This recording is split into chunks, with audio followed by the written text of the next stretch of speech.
नमस्कार बच्चों, मैं हूँ शुभांगी सक्सेना और हम बात कर रहे हैं कक्षा 10वीं के विज्ञान विषय के अध्याय 3 के बारे में, जिसका नाम है धातु और अधातु। आज बात करने वाले हैं हम इसके भाग 6 के विषय में। भाग 1 में हमने बात करी थी धातु और अधातु के भौतिक गुणधर्मों के विषय में। भाग 2 और 3 में हमने समझा था कि धातु जो है वो कौन कौन सी रासायनिक अभिक्रियाएं प्रदर्शित करती है। भाग 4 में बात करी थी सक्रियता श्रेणी धातुओं की, अधातुओं के साथ क्रिया और आयनिक यौगिकों के विषय में। भाग 5 में हमने बात की थी कि धातुओं की प्राप्ति कैसे की जाती है। और आज बात कर रहे हैं भाग 6 के विषय में, जो कि है हमारा संचारण। तो चलिए शुरू करते हैं हमारी आज की इस क्लास को और समझते हैं कि जो संचारण है ये होता क्या है। भाई, इसका अध्ययन हमने क्या है हमारे अध्याय 1 में भी किया था और आज फिर हम इसका अध्ययन कर रहे हैं। तो एक तरीके से हम इसका क्या कर रहे हैं, दोहरान कर रहे हैं। तो भाई क्या होता है संचारण? संचारण में क्या होगा, जो भी आपकी वस्तु है वो क्या होगा, हवा से, नमी से, आर्द्रता से क्रिया करके कैसी हो जाएगी, संचारित हो जाएगी। यानी क्या कर लेगी, खुद का ह्रास कर लेगी। और ये प्रक्रिया क्या कहलाएगी, आपकी संचारण कहलाएगी। तो देखिएगा, जब आपकी धातु जो है वो अम्ल से, आर्द्रता से या हवा से या नमी से कहें हम, इनके जब संपर्क में आती है तो क्या हो जाता है, धातु का ह्रास होने लग जाता है, क्षय होने लग जाता है, धीरे धीरे वो खराब होने लग जाती है। और इस प्रक्रिया को हम क्या कहते हैं, संचारण कहते हैं। क्या कहते हैं भाई, संचारण कहते हैं। उदाहरण हमने देखे थे कि चांदी का काला होना भी क्या है, संचारण। लोहे पर जंग लगना क्या है, संचारण। आपका जो कॉपर है उस पर हरी परत का चढ़ना क्या है, संचारण। तो चलिए दोहरा लेते हैं इन सभी उदाहरणों को फिर से। तो देखिएगा भाई, पहला उदाहरण जो है वो क्या है कि खुली वायु में, यानी क्या है कि वातावरण में आप क्या कर रहे हो, जैसे ही चांदी यानी सिल्वर को जैसे ही आप रखते हो तो क्या होता है भाई, उसमें उपस्थित सल्फर से वो क्रिया कर लेते हैं। अब सल्फर कहाँ है भाई, वातावरण में उपस्थित है। तो चांदी ने किससे क्रिया करी है, सल्फर से। तो किसका निर्माण कर लेगी भाई, वो सिल्वर सल्फाइड का निर्माण कर लेगी और खुद पर कैसी परत चढ़ा लेगी, काली परत चढ़ा लेगी। यानी चांदी की जो वस्तुएं हैं आप यहाँ देख सकते हैं कैसी हो जाएंगी, काली हो जाएंगी। यानी चांदी क्या हो गई है, संचारित हो गई है। उसने क्या किया है, वातावरण में उपस्थित हवा से, सल्फर से, अम्ल से, नमी से, आर्द्रता से क्रिया करके खुद का क्या कर लिया, ह्रास कर लिया। बात समझ में आई? चलते हैं दूसरे उदाहरण की तरफ और वो है आपका कॉपर का। यानी कॉपर को क्या करा, जब आपने वायु में खुला छोड़ा तो कॉपर ने कार्बन डाइऑक्साइड से अभिक्रिया करी, जो कि कहाँ उपस्थित है, आपकी वातावरण में उपस्थित है। तो जब कार्बन डाइऑक्साइड से कॉपर ने क्रिया करी तो किसकी परत का निर्माण किया, कार्बोनेट की परत का निर्माण किया, जो कि कैसी होती है, हरी होती है। तो कॉपर पर हरे रंग की परत चढ़ गई है। और आप यहाँ देख सकते हैं चित्र में कि कॉपर पर किस रंग की परत चढ़ी हुई है, या जो आपको ये जो धब्बे दिख रहे हैं ये किस रंग के हैं भाई, हरे रंग के हैं। तो कॉपर का क्या हो गया भाई, संचारण हो गया, कॉपर का भी ह्रास हो गया। बात समझ में आ गई? अब चलते हैं अगले उदाहरण की तरफ और अगला उदाहरण है आपका लोहे को लेकर के। और भाई ये वाला उदाहरण आपके बोर्ड एग्जाम में जरूर आता है कि भाई जो लोहा है उस पे जंग लगने की प्रक्रिया को समझाओ, या ये बताओ कि इस पे जंग जो है वो लगता कैसे है। ठीक है भाई, तो देख लो, ये जो आपका लोहा है, जब आपने इसको वायु में छोड़ दिया, यानी खुले वातावरण में आपने इसको छोड़ दिया, तो इसने क्या करा, वायु में उपस्थित नमी से और ऑक्सीजन से क्रिया कर ली। जैसे ही क्रिया हुई तो क्या हुआ, इस पर भूरी परत का निर्माण हो गया। और ये जो भूरी परत है ये आपकी किसकी परत है भाई, ऑक्साइड की परत है। क्योंकि हमको पता है धातु क्या करती है, जब ऑक्सीजन से क्रिया करेगी तो क्या बना लेगी, धातु ऑक्साइड बना लेगी। तो इसने भी क्या किया, धातु ऑक्साइड का निर्माण कर लिया, यानी खुद पर कैसी परत चढ़ाई, भूरी परत चढ़ाई और स्वयं का क्या कर लिया, हास कर लिया और खुद कैसी हो गई भाई, संचारित हो गई। तो आप ये देख सकते हो, ये जो लोहे की कीलें आपको खराब सी दिख रही हैं, ये खराब सी इसलिए है क्योंकि इन पे क्या लग गया है, जंक लग गया है। अब भाई ये समझना भी जरूरी है कि जंग जो है वो लगता कैसे है, इसकी पूरी प्रक्रिया कैसे होती है। तो चलिए कर लेते हैं हम कक्षा में प्रयोग। और प्रयोग क्या कह रहा है इस बार हमारा, तो जरा देखिएगा कि 3 परखनलियां आपने ले ली है भाई, ए बी सी, इन तीनों को नाम भी हमने दे दिया। अब हमने क्या करा कि ये जो 3 परखनलियां ली थी उनमें क्या करा, पहले सुंदर सी, स्वच्छ सी, साफ सी लोहे की कीलों को आपने डाल दिया। अब क्या करना है कि जो परखनली ए लिए आपने उसमें वायु तो है ही, अब उसमें क्या डाल दो, जल डाल दो और कॉर्क से लगा करके बंद कर दो। ठीक, अब परखनली बी में पहुंचो। परखनली बी में भी आपने लोहे की कीलें डाल रखी है सुंदर और साफ सी। अब उसमें क्या करो, वायु तो है, अब जल भी डालो और 1 ml आप उसमें क्या डालोगे, तेल भी डाल दोगे। फिर क्या करो, कॉर्क से इसको बंद कर दो। अब आ जाओ परखनली सी पर और इसमें क्या करो, निर्जल कैल्शियम क्लोराइड आप जो है वो डाल दीजिए और कॉर्क लगा करके बंद कर दीजिए। बात समझ में आ गई? यही लिखा हुआ है, चलो देख लेते हैं। 3 परखनलियां हमने ली, नाम क्या दिया, ए बी और सी। ठीक, ए में आपने क्या रखा है, जल और वायु तो है ही सही। परखनली बी में क्या डाल दिया, उबलता हुआ आसवित जल और 1 ml आपने उसमें तेल भी डाल दिया, ये लिखा हुआ है। ठीक, अब कॉर्क डाल के इसको बंद कर दिया। परखनली सी में जब हम पहुंचे तो हमने क्या डाल दिया, निर्जल कैल्शियम क्लोराइड उसमें डाल दिया। तीनों में सुंदर साफ एक समान सी लोहे की कीलें भी हमने डाल दी। अब हमने क्या करा, इसको बंद कर दिया। ठीक भाई, कॉर्क लगा के आपने जैसे ही बंद करा, अब कुछ देर आपको क्या करना है, इंतजार करना है भाई, क्रिया तो होने दीजिए फिर ही तो प्रेक्षण देखेंगे। तो चलिए देखते हैं क्या हुआ। जब हम इसे देख रहे हैं तो ये रही परखनली ए, ये परखनली बी और ये परखनली सी।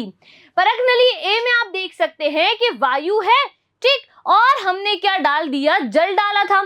परखनली बी में आप देखेंगे कि वायु है, जल भी डाला और 1 ml आपने क्या डाला था भाई, तेल डाल दिया था। सी में आप जब देखेंगे तो आप पाएंगे कि इसमें आपने क्या डाला है, निर्जल कैल्शियम क्लोराइड। अब हुआ क्या भाई, प्रेक्षण में हमको क्या मिलता है कि परखनली ए की कीलों पर तो जंक लग गया लेकिन बी और सी पर जंक ही नहीं लगा। क्यों ऐसा हुआ भाई, सोचो जरा, क्या अंतर है भाई? अंतर ये है कि यहाँ पर क्या है, वायु और जल है और दोनों क्या है, बिल्कुल कांटेक्ट में है, संपर्क में है। तो क्या हो गया, यहाँ पर जंक लग गया कीलों पर। लेकिन परखनली बी में क्या हुआ कि हमने वायु भी दी और जल भी दिया पर साथ में तेल दे दिया और तेल ने क्या करा, वायु को जल से मिलने से रोक दिया। जब रोक दिया तो फिर क्या हुआ, क्रिया नहीं हुई और क्रिया नहीं हुई तो फिर क्या हुआ भाई, यहाँ पर जो है जंक नहीं लगा। ऐसे ही सी में क्या है, सिर्फ वायु और कैल्शियम क्लोराइड है जो कि क्या है, अभिक्रिया नहीं हुई। अब जब अभिक्रिया ही नहीं होगी तो फिर क्या होगा भाई, जंक आपका नहीं लगेगा। तो निष्कर्ष क्या मिला हमको कि ये जंक लगने के लिए वायु और जल दोनों की आवश्यकता होती है, जो कि सिर्फ कहां पर उपस्थित थे, परखनली ए में उपस्थित थे। भाई अब आप कहोगे मैम परखनली बी में भी तो थे, लेकिन बी में तो तेल भी था ना भाई, और तेल ने क्या करा, जल को नीचे रहने दिया, वायु को ऊपर रहने दिया, मिलने ही नहीं दिया। जब मिलने नहीं दोगे तो क्रिया कैसे होगी, क्रिया नहीं हुई तो जंक भी नहीं लगा। बात आ गई यहाँ तक समझ में, प्रयोग समझ में आ गया, जंक कैसे लगता है समझ में आ गया, क्लियर हो गया। चलिए आगे चलते हैं और बात करते हैं संचारण से सुरक्षा कैसे कर सकते हैं। भाई धातु का ह्रास हो रहा है, हमारा नुकसान हो रहा है, तो अब हम इसे बचा कैसे सकते हैं।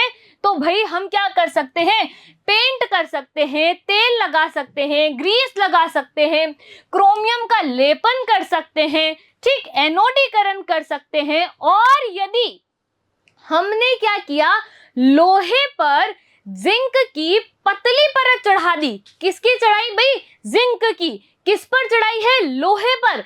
तो ये प्रक्रिया क्या कहलाएगी? यशद लेपन कहलाएगी। आपकी परीक्षा में ये 1 नंबर का प्रश्न आता है जो आपको याद रखना है सीधा सीधा कि क्या किया हमने? लोहा ले लिया मानी आयरन और जिंक की पतली परत उस पर चढ़ाई है, तो क्या हो गया है? यशद लेपन हो गया है भाई। बात यहां तक समझ में आ गई? लोहा, जिंक, पतली परत, ये 3 बातें आपको याद रखनी है। तो प्रक्रिया क्या हो गई है? यशद लेपन हो गई है। क्लियर हो गया? और इस प्रक्रिया के माध्यम से जंक भी नहीं लगता है भाई। क्या हो गया? कोटिंग हो गई ना ऊपर, तो क्या है? संपर्क में नहीं आएगी हवा के, जल के, तो क्या हो गया? जंक भी नहीं लगेगा। क्लियर हो गई बात? आगे चलते हैं और देखते हैं शुद्ध लोहा क्या होता है भाई। शुद्ध लोहा जो है वो कैसा होगा? नर्म होगा। इसको क्या करना है? हमको कठोर बनाना है, मजबूत बनाना है, स्ट्रॉन्ग बनाना है। तो क्या मिला देंगे? कार्बन इसमें मिला देंगे। और कितना परसेंट मिलाओगे भाई? 0.05%। पॉइंट के बाद वाली संख्या को अलग अलग ही पढ़ते हैं, इसलिए क्या पढ़ेंगे? 0.05%। क्लियर हो गया? अगला क्या है भाई? इस्पात है। और ये जो इस्पात है ये कैसे बनता है?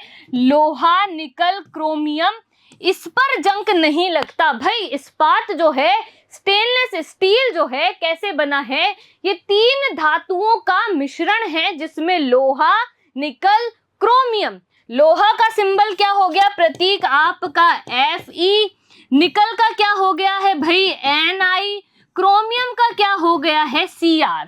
क्लियर हो गया? जब ये तीनों मिलेंगी स्टेनलेस स्टील यानी इस्पात का निर्माण कर लेंगी और इस पर क्या होता है? जंक नहीं लगता है। क्लियर हो गया है? चले आगे।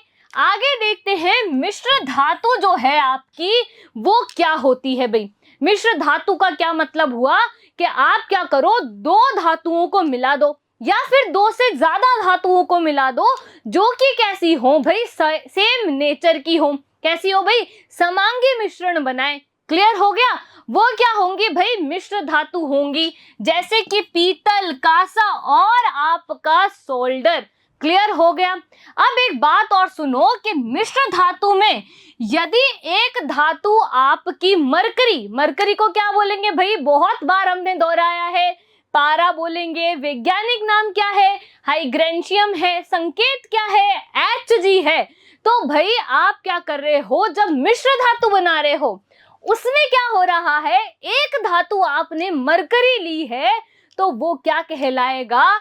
अमलगम कहलाएगा। और ये प्रश्न भी 1 नंबर में आपकी परीक्षा में पूछा जाता है। एक तो यशद लेपन पूछा था, एक अमलगम पूछ लेता है। तो यशद लेपन तो हमको याद है क्या होता है भाई?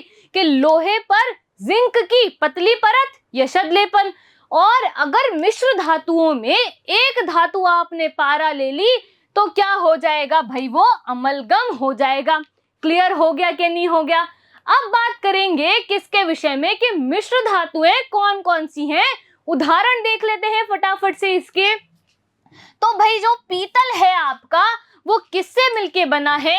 तांबा और जस्ता मानी कॉपर और जिंक का जो मिश्रण है वो कौन है? आपका पीतल यानी ब्रास। क्लियर हो गया है? अगला देखो, ये जो आपका कांसा है यानी कि ब्रॉन्ज है, ये किसका है भाई? कॉपर और आपके टिन का मिश्रण है। तो आप इसमें कंफ्यूज नहीं होंगे। जब कॉपर के साथ जस्ते को मिलाएंगे तो पीतल मिलेगा, ठीक। और जब कॉपर के साथ टिन को मिलाएंगे तो कांसा मिलेगा। कॉपर के साथ क्या मिलाया भाई? जस्ता। जिंक मिलाया तो क्या मिल गया? पीतल। और कॉपर के साथ टिन मिलाया तो फिर क्या मिल गया है? कांसा मिल गया है। क्लियर हो गया? अगला चलते हैं। उदाहरण कौन सा है? सोल्डर हमारे पास है जो कि क्या है? अब टिन के साथ क्या मिला दोगे? लेड मिला दोगे मानी सीसा मिला दोगे तो क्या बन जाएगा? सोल्डर बन जाएगा। और भाई ये कहाँ काम में आता है? विद्युत तारों की परस्पर वेल्डिंग के लिए इसका उपयोग किया जाता है। क्लियर हो गया? कोई दिक्कत है? यहां तक समझ में आ रहा है? चलिए आगे चलते हैं और देखते हैं महत्वपूर्ण तथ्य, क्योंकि ये वाकई में क्या है भाई, महत्वपूर्ण है। क्या बता रहे हैं भाई, 24 कैरेट गोल्ड की बात कर रहे हैं, एकदम प्योर गोल्ड की बात कर रहे हैं हम। और ये जो एकदम प्योर गोल्ड होता है भाई आपका, जिसमें कोई अशुद्धि नहीं है, उसको क्या बोलते हो, 24 कैरेट गोल्ड बोलते हो। पर अब ये क्या है, बहुत नर्म होता है। कैसा होता है भाई, नर्म। तो आभूषण हम क्या करते हैं, इसके नहीं बनाते, बिल्कुल सही। जो घर पे मम्मी आभूषण पहन रही है सोने के, वो भाई 24 कैरेट गोल्ड नहीं है। समझ आ गई बात, मम्मी को बता देना कि 24 कैरेट गोल्ड नहीं है ये। कौन से कैरेट गोल्ड है ये, 22 कैरेट गोल्ड है भाई। 22 कैरेट गोल्ड में क्या होता है, आप चांदी की अशुद्धि मिला देते हो, या फिर किसकी अशुद्धि मिला सकते हो आप, कॉपर की अशुद्धि मिलाते हो। तो भाई देखो, अगर आपने चांदी की अशुद्धि मिलाई या कॉपर की अशुद्धि मिलाई, तो क्या होगा, 22 कैरेट गोल्ड वो कहलाएगा। काम कहाँ में आता है ये, तो भाई आभूषण जो बनते हैं सुंदर सुंदर, वो किसके बनते हैं, 22 कैरेट गोल्ड के या 22 कैरेट सोने के बनते हैं। कैरेट जो है सोने को मापने की या सोने की शुद्धता मापने की इकाई होती है। क्लियर हो गया यहाँ पर, कोई दिक्कत है तो भाई देख लीजिए। इसे कठोर बनाने के लिए इसमें चांदी और तांबा मिलाया जाता है। भाई 24 कैरेट था, अब वो तो नर्म था, अब उसको क्या करना है, कठोर, तभी तो आभूषण बनेंगे। तो आभूषण बनाने के लिए उसको कठोर करोगे, और कठोर करने के लिए आप उसमें चांदी और तांबा मिलाओगे। कितना भाई, 22 भाग तो आपका सोना ही रहेगा, 2 भाग जो है उसमें से क्या हो सकता है, वो चांदी हो सकता है, कॉपर हो सकता है। क्लियर हो गया यहाँ तक। अब चलते हैं कि इस वीडियो से हमने क्या क्या सीख लिया भाई। हमने देख लिया 22 कैरेट गोल्ड क्या होता है, 24 कैरेट गोल्ड क्या होता है, यशद लेपन, अमलगम, संचारण क्या होता है, उदाहरण हमने देख लिए, शुद्ध लोहा क्या होता है।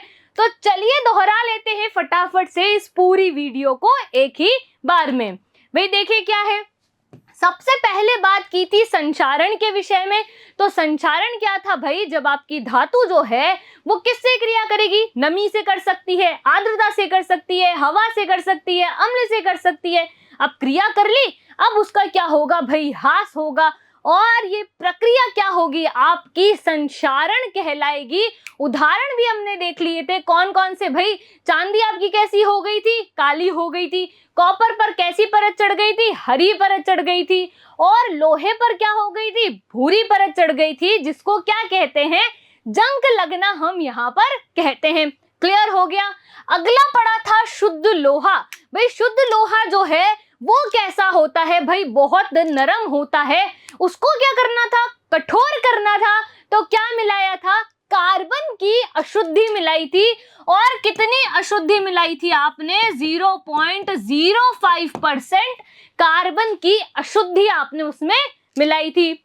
अगला देखो भाई, स्टेनलेस स्टील क्या होता है या इस्पात क्या होता है, तो वो लोहा, निकल और क्रोमियम का मिश्रण होता है। 3 तरीके की धातु हम उसमें मिलाते हैं, तब हमको इस्पात की प्राप्ति होती है। अगला देखो, मिश्र धातु क्या कह रहे थे भाई, आप 2 या 2 से अधिक धातुओं के समांगी मिश्रण को क्या कहोगे, मिश्र धातु कहोगे। और उदाहरण क्या याद किए थे हमने, पीतल याद किया था, जो कि कैसा था, कॉपर और जिंक का मिश्रण था। और फिर हमने क्या करा, कॉपर के साथ जब टिन ले लिया तो कांसा बन गया, और टिन के साथ जब लेड ले लिया तो सोल्डर बन गया। फिर हमने बात करी थी यशद लेपन के बारे में, और हमने बोला था कि लोहे पर जिंक की पतली परत, बस ये 3 शब्द याद रखना है, लोहा, जिंक और पतली परत, और क्या बन जाएगा आपका, यशद लेपन। और फिर हमने समझा था कि अगर मिश्र धातु में हमने पारा डाल दिया, या मिश्र धातु में एक धातु हमारी पारा या मरकरी है, तो क्या होगा भाई, वो अमलगम होगा। क्लियर हो गया भाई, क्या क्या पढ़ लिया था हमने। तो चलो फिर चलते हैं प्रश्नों की तरफ। और क्या कहता है पहला प्रश्न, कि पीतल मिश्र धातु है। वीडियो को करो पॉज और सोचो कि भाई इन ऑप्शनों में से कौन सी आपके पास जो इसका आंसर है। तो भाई कॉपर और जिंक का मिश्रण ही क्या कहलाता है, पीतल कहलाता है। क्लियर हो गया? चलिए चलते हैं प्रश्न संख्या 2 की तरफ। जब धातु अम्ल आर्द्रता के संपर्क में आती है तो उस धातु का क्षय हो जाता है, ह्रास हो जाता है। प्रक्रिया क्या कहलाती है भाई? संक्षारण कहलाती है। क्या कहलाती है? संक्षारण कहलाती है। वेरी गुड भाई, समझ में आ रहा है सब? चलिए आगे चलते हैं और देखते हैं अगला प्रश्न। तीसरा प्रश्न, लोहे पर जिंक की पतली परत चढ़ना खाली स्थान कहलाता है। भाई क्या कहलाता है? यशद लेपन कहलाता है। क्या कहलाता है भाई? यशद लेपन कहलाता है। तो भाई यहां तक हमने पढ़ लिया है। अब आपको क्या करना है कि मिश्र धातु याद करनी है, यशद लेपन, अमलगम, संक्षारण, उदाहरण सब याद करना है। हम आपसे मिलेंगे इसके अगले भाग में। धन्यवाद।